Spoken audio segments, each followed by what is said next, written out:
1968 Oldsmobile Toronado. The Oldsmobile Toronado was a front-wheel drive personal luxury coupe marketed with muscle car undertones.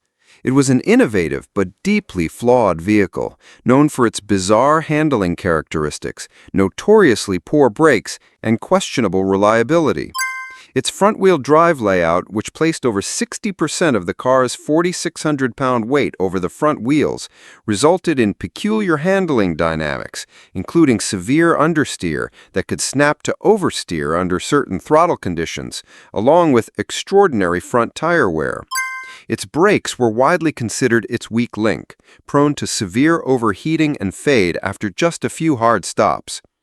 Reliability was another major concern, with complex and failure-prone vacuum systems operating the hidden headlights and a high potential for rust in the structural pillars.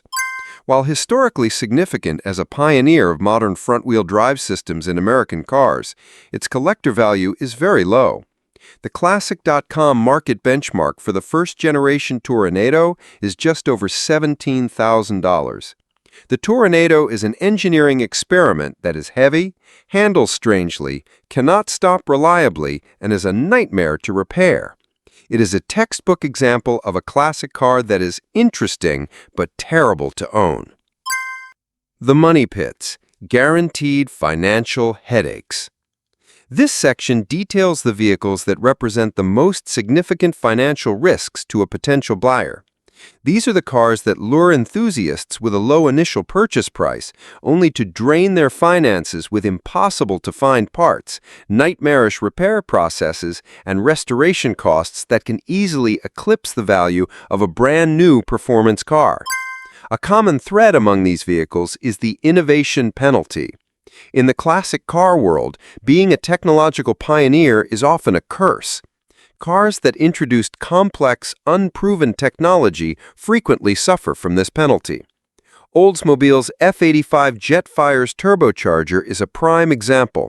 While historically significant as the first of its kind, its unreliability, the lack of contemporary mechanical understanding of forced induction, and the subsequent scarcity of its unique parts make it exceptionally difficult and expensive to maintain 6 decades later.